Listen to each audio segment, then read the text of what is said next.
Shalom, meus irmãos. Hoje eu quero iniciar um quadro novo aqui no canal chamado Curiosidades Bíblicas.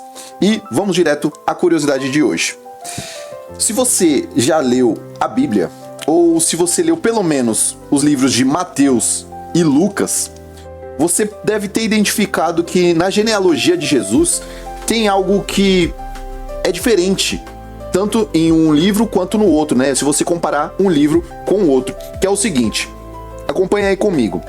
No livro de Mateus, no primeiro capítulo, ali no versículo 15, diz assim: Eliúde gerou Eleazar, Eleazar a Matã, Matã a Jacó, e Jacó gerou a José, marido de Maria, da qual nasceu Jesus, que se chama o Cristo. Ok, aqui fala, Jacó gerou a José, marido de Maria, certo?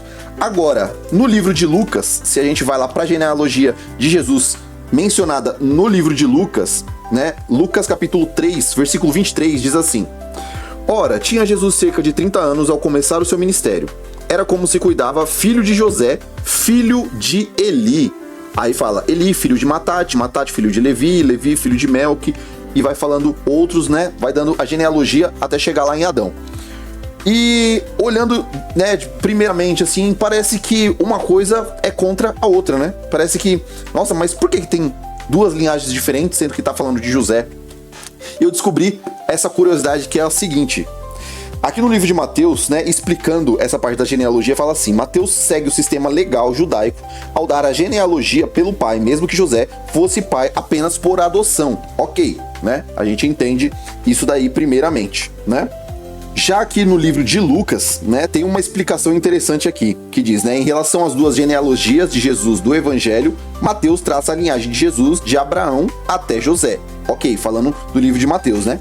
Embora tenha o cuidado de não salientar que José não foi o verdadeiro pai de Jesus. Ok, mas a explicação para essa diferença é a seguinte.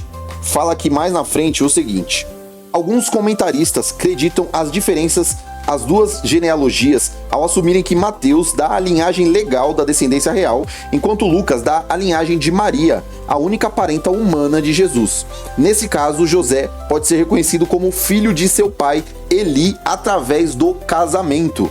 Então, na verdade, quando tá falando aqui no livro de Lucas, José, filho de Eli, ele tá se referindo a Maria, na verdade, né? Porque José se casou com Maria e José se tornava ali, por conta do casamento de Maria com José, né? Ele se tornava filho de Eli nessa genealogia aqui. Por isso, né, tem essa diferença de um livro pro outro, né? De Mateus pro livro de Lucas. E aí, você já sabia disso? Deus abençoe sua vida. Cristo vive.